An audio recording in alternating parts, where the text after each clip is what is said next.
thank you so much for turning out for this event, our biennial Keep Sandoval Blue event.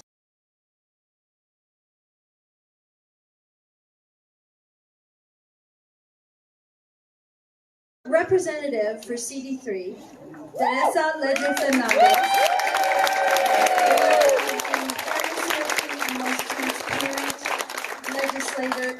Congress people that we have. We're so proud of her and so happy to be represented. Thank you so much. Oh, thank you.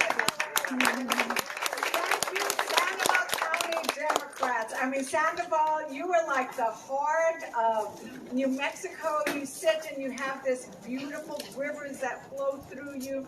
You have within here, as we just heard, Navajo, Apache, Pueblo, Hispano, Anglo, rural, urban, suburban. You are a little bit of everything, and you are big in my heart. So thank you, Sandoval County. And you are my democracy heroes. I remember 2 years ago when I was running for office, and I was at the last time we got to do this, right? And we had that beautiful rain coming down, and there was such enthusiasm for what was going to happen, because we knew that 2020 was going to be a big year. And did we make it a big year, Sandoval? Yeah. President Biden, the new Congresswoman, Senator Lujan, just across the board, we made a difference, and we promised that we were going to start doing things differently.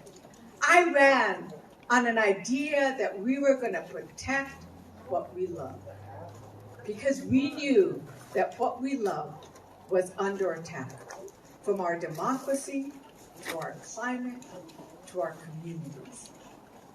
We didn't know how bad it was going to get. We didn't know how bad it was going to get. But Democrats have stood up to the challenge. From our governor, who has, thank you, Governor, for saving the thousands of lives that we saved. We must always remember that, because a life lost can never be replaced. And what we also did was make sure that with a Biden presidency and a Congress that was still Senate and Democrat-controlled Congress, we are getting shots in the arms, we are getting kids back to schools, and we are going to build back better, we are going to build back beautiful, and we're going to build starting in New Mexico and starting in Sandoval County, because it is going to be so blue, it is going to be bluer than that blue turquoise sky that we just love, right? Yeah. So that's Sandoval County. You know, it is amazing. I thank you for electing me, because I love my job. Like, it is the best thing that I could ever do, because we really are tackling the biggest issues. It ranges, right?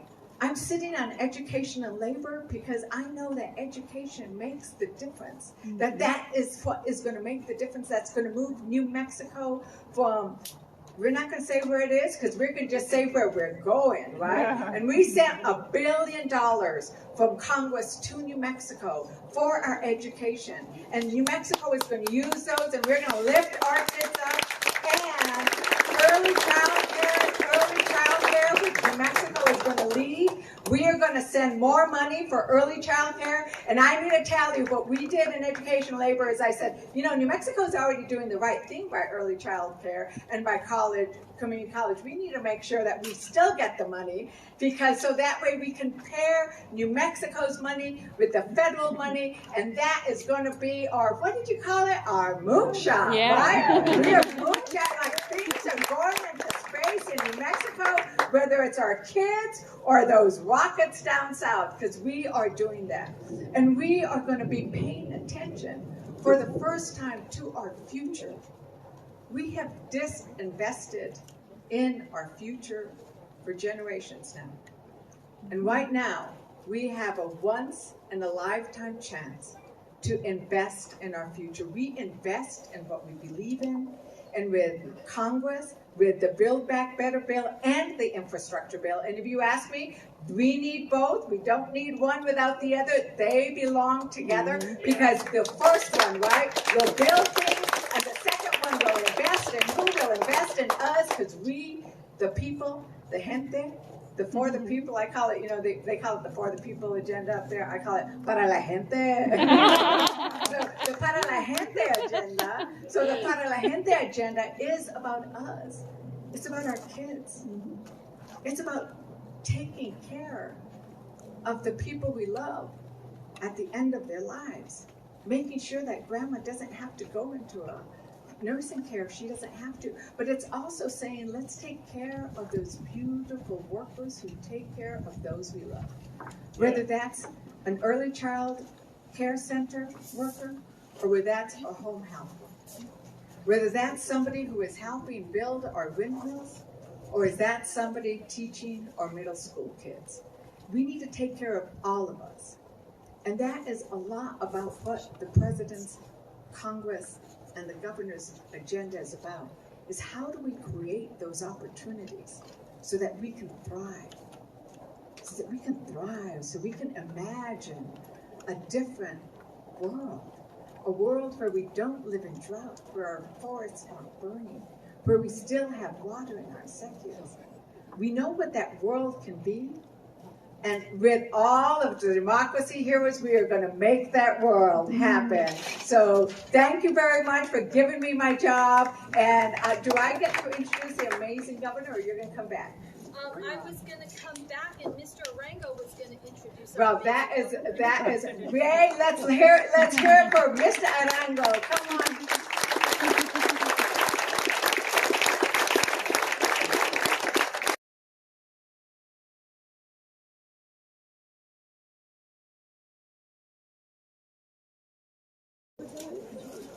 So I'd like to start with a question. What do we need from our public officials? It's easy to see what we don't need. How about government as theater, where success is measured not by legislation passed or even people helped, but by the number of hits on your Twitter account? Or how about government by know-nothings, such as the governors who act as if COVID didn't exist? Or maybe government by anarchists, like the U.S. Senate, frozen by a bunch of obnoxious jerks.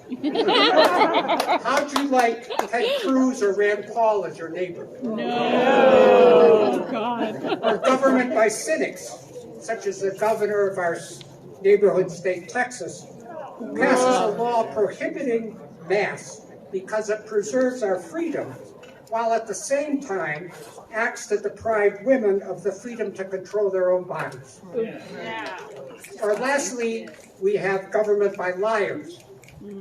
How many of you watched the January 6th insurrection with your own eyes as it was happening? All of us, yeah. Did those criminals look like tourists to you? You might want to tell that to the Wisconsin Republican delegation. It's not that these people don't know what they're doing. Some of them are chicken because they refuse to tell the truth. They're scared of telling the truth. Yep. Some of them believe that we're stupid and won't notice. Or they care only for the ultra-rich, so long as they can escape, and so long as these people can escape to their island retreats, it doesn't matter that nearly 700,000 Americans have died from COVID. The last election showed that 74 million voters believe this is good government. This is a problem. It's a big problem. So what do we have in New Mexico? We have a true leader as our governor. Yes, we do. And the public.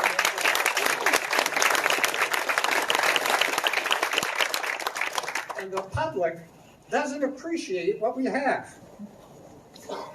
While our governor has put New Mexico at the forefront of combating climate change, has made our state a leader in combating COVID, and has saved the lives of thousands of New Mexicans, has made early childhood services available to all, and speaks truth even when it's unpopular and disturbing, Above all, while our governor every day shows through her actions that she cares about the people, elders and the disabled, grocery clerks and restaurant servers, and healthcare workers and teachers and kids and immigrants.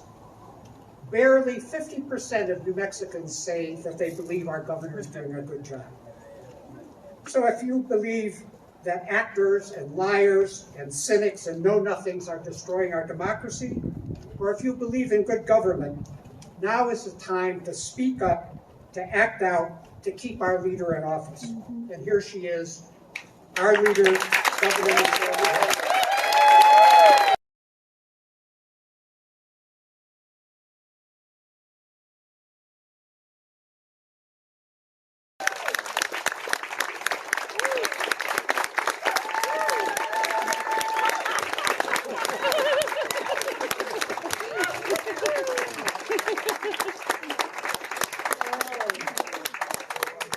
You know, I'm tough, and I've been around a while, and it's hard to make me cry. So, John Arango, I'm never coming back to your house again, and you're not allowed to introduce me. You know, I've known John a long time, and we've been through a lot of policy making together. So, when he leans in and says the Democrats know how to lead, and that we can do that truthfully and fearlessly, and unapologetically when we're doing the right work for New Mexico.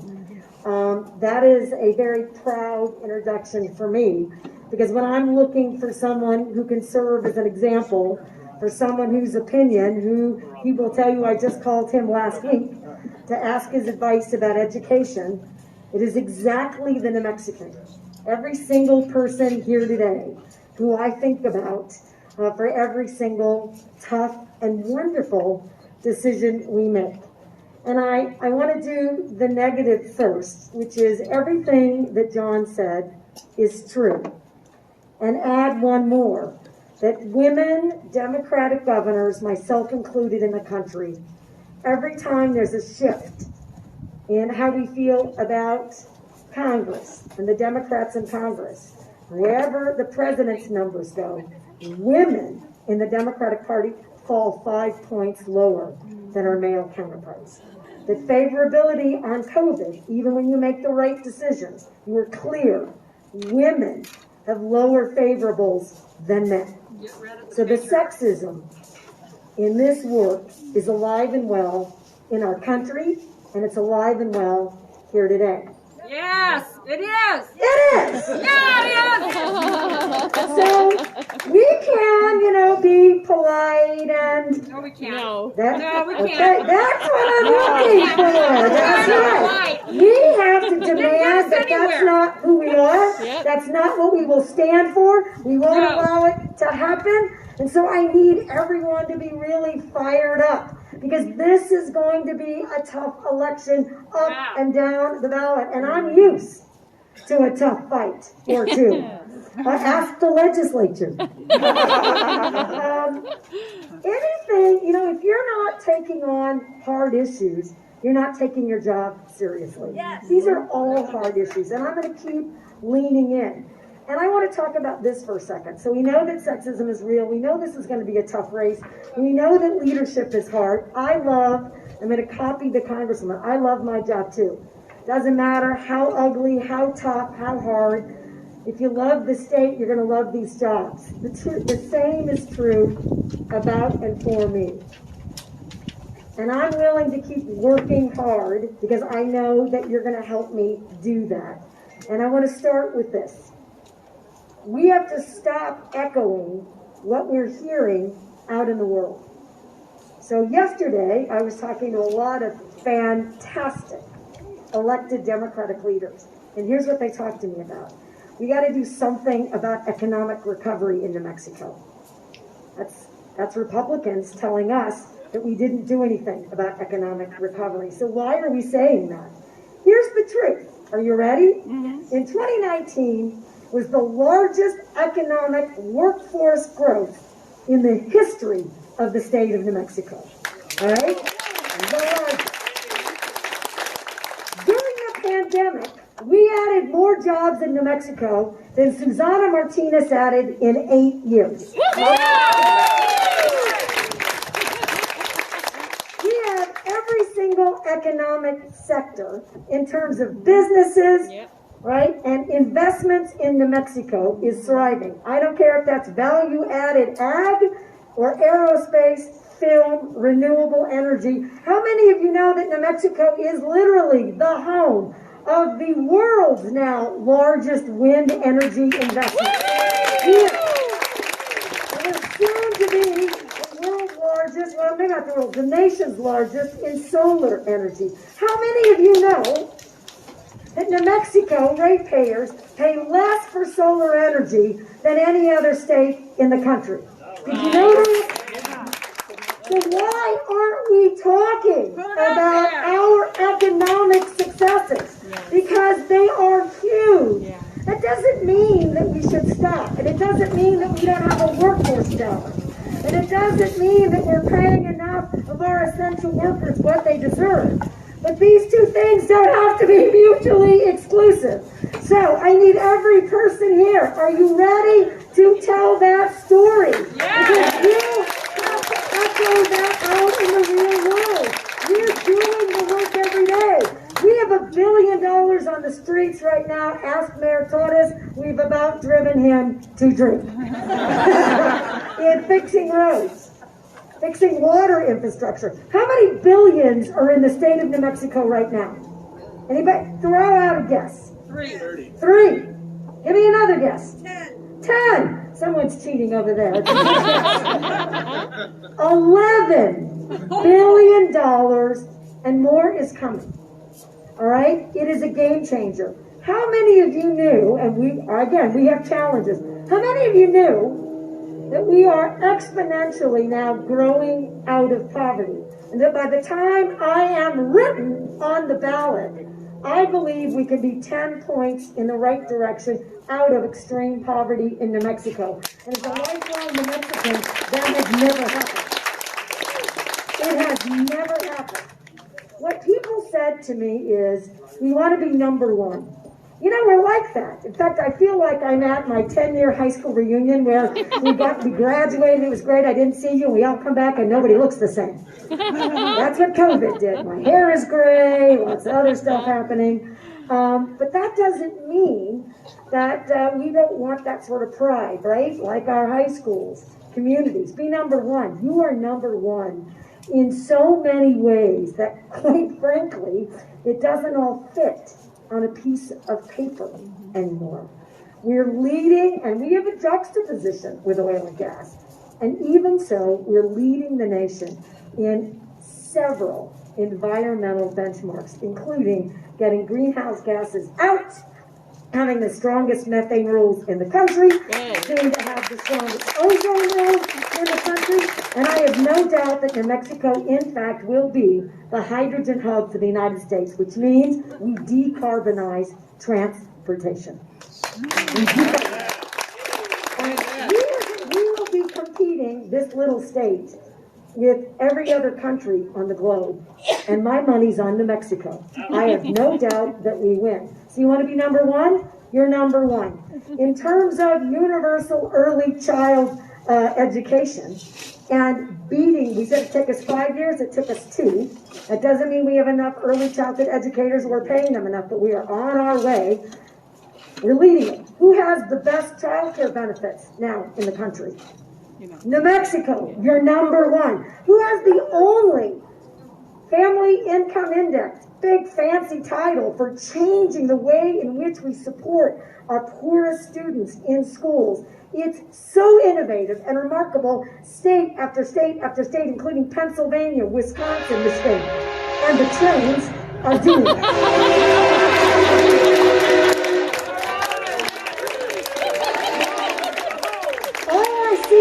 Is a hydrogen potential train. That's all I say. You know how much that is for the state? It's hundreds of billions of dollars. Wrap your head around that. Hundreds of billions of dollars when most of you have gone to the legislature hoping we could identify $10,000 for a recurring idea. Hundreds of billions of dollars. You want to be number one in in college, free community, and a 4-year. We are on our way to universal free college. We're going to lead the country. Environment, education. Let's try the economy. We're beating California. We're beating Arizona. We're beating Nevada. We're beating Colorado. My God, I pummeled the governor in green chili alone. All right? We're number one. We are doing it. Healthcare. We're not number one in healthcare, but we're the only state today in the nation that reduced insurance premiums on the exchange. The only state. I think that's number one. Right, our co-pays are too high. What did the legislature give us? The Patient Affordability Fund, so we could do something about that. We're the only state in the nation that starting January, there are no co-pays for behavioral health. Number one, leading. Capping blood prices on insulin. Not enough, because I don't have control over veterans, or Medicare, or private insurance through self-insured plans. So how about if we're the first state in the nation to actually get drug importation right, and to do it right here in New Mexico? Coming soon. We're going to do it first. Every single issue that we said we would do, we frankly got done in 2019. Tax breaks that Trump, right, he left behind every working class American. We took care of working class New Mexicans in every family. Right now, 550,000 New Mexicans get a tax break. We were the only state in the nation to meet the stimulus checks and to take care of essential workers. We were the only state in the nation to put basically all our money into shoring up small businesses. Businesses that figured out a way to pivot during the pandemic made more than they ever have, ever. We have got to tell those stories because nobody else is going to do it. This isn't going to be a race about the facts unless we make it about our record. So, are you ready to make it about our record? Yes. All right. If you give me an issue, including by God, we delivered recreational cannabis. You told us to do it, we did it. Every single thing we campaigned about, done. And then some. And more is coming. So I'm going to end with this. I don't want people to be feeling like this is going to be too hard. Because it isn't. Because I have you. The state has you. Every single activist, every single person who can make a difference is in this yard right now. And what we're going to need is you have to give that information out. I want you on Twitter all day long, and Instagram and Facebook. I want you to write letters to the editor. I want you, as soon as you leave here, to go to your neighbor's house, bring him a cup of coffee and say, I gotta talk to you about what New Mexico's doing because it's fantastic. All right, are you gonna do that? Yeah. Because if you don't do it, I don't want to wake up in 2022 and have any regrets about any single person here. And that's what we stand to lose. And that momentum, how about if we get other states to follow our lead, protecting women, protecting voting rights, protecting each other, investing in our communities, embracing and respecting our diversity. We will be Electing women. electing women.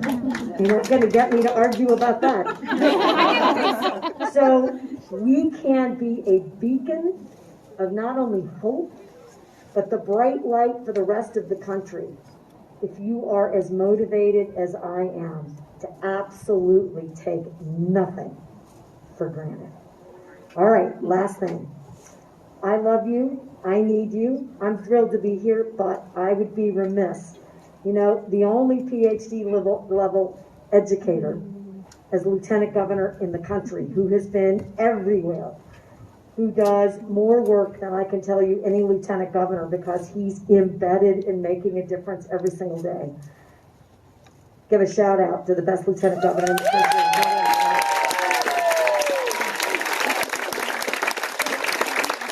He's not speaking to me because I left him at the Las Cruces airport yesterday. You should thank me. That helicopter ride was terrifying. All right, I don't know what happens next. I need you. You guys are awesome. Let's go tell our story. Let's go.